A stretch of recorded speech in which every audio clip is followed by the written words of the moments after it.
اگر تو جہانگیر ترین صاحب کے پاس کوئی پبلک آفس ہے جو سپریم کورٹ نے ان کو جس کے لیے نااہل کیا ہے، یا عمران خان نے ان کو کوئی پبلک آفس پی ایم صاحب نے دیا ہے، وہ پھر غلط ہے؟ نہیں دیا۔ اگر اس طرح کا کچھ ہوگا، سب سے پہلے میں اور میرے جیسے بہت ہیں ہم بولیں گے، ہم کسی کے غلام نہیں ہیں۔ عمران خان صاحب نے ہمیں سوال کرنا اور اصولوں پہ لڑنا سکھایا۔ پبلک آفس انہیں دے ہی نہیں سکتے، آئینی قدغن ہے اس کے اوپر۔ اب ایک اور سوال ہے، کیا ایک شخص جب پبلک آفس کے لیے نااہل ہو جائے، کیا آئین پاکستان اس کو ریاست کی بغیر پبلک آفس کے خدمت کرنے سے روکتی ہے؟ اگر جہانگیر ترین صاحب کے پاس، یہ آپ کی اپنی پارٹی کی لڑائی ہوئی ہے، رانا صاحب تو بعد میں اعتراض کر رہے ہیں، آپ کی پارٹی نے پہلے اعتراض کیا۔ I am a lawyer, I am a representative of my party. آپ کی پارٹی نے پہلے اعتراض کیا، شاہ صاحب نے پریس کانفرنس کی ہے، اس پہ بھی میں بات کر لوں گا، پہلے میں اس بات کی وضاحت کر لوں۔ ایز اے عام پاکستانی، وزیر اعظم پاکستان کے پاس اختیار ہے، وہ ندیم ملک صاحب کو وہ کہہ سکتے ہیں کہ آپ آئیں ہمیں اس پہ گائیڈ کریں، ہمیں رائے دیں۔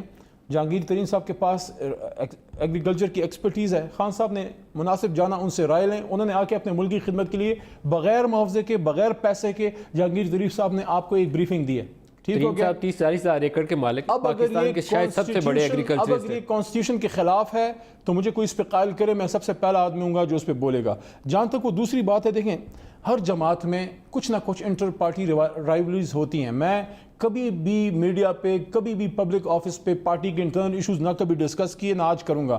صرف اتنا میں ضرور کہوں گا، یہ جدوجہد عمران خان نے 22 سال اپنے سر کی قیمت پہ کی ہے۔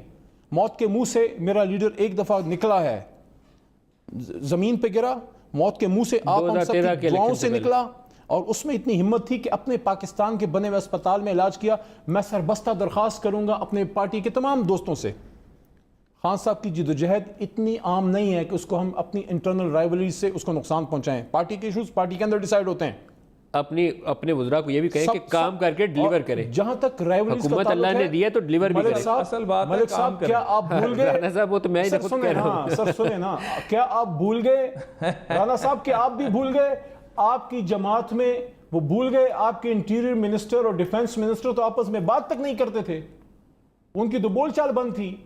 آپ کے وزیر اعظم، آپ ہمیں کہتے ہیں نا کہ اب خان صاحب اجازت ہے، رانا صاحب اجازت ہے، رانا صاحب کو آپ نے پوائنٹ اٹھایا کہ کابینہ میں لڑائیاں ہوتی ہیں، کام نہیں ہوتا۔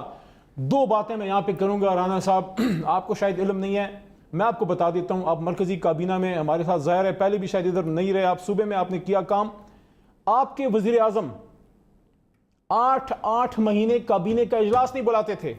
میرا وزیر اعظم 5-6 گھنٹے ہر ہفتے بیٹھا ہوتا ہے۔ کل ہم نے پرسوں 30 پوائنٹ کا ایجنڈا کلیئر کیا ہے، 5.5 گھنٹے بیٹھ کے، اور جب پارٹی کی میٹنگ ہوتی ہے، اور یہ تو ہماری جماعت ہے۔ اب اجازت ہے سر، آخری بات، یہ تو ہماری جماعت ہے جو آپ کو بولنے کا حق دیتی ہے، میرے جیسا جونیئر بھی بولتا ہے۔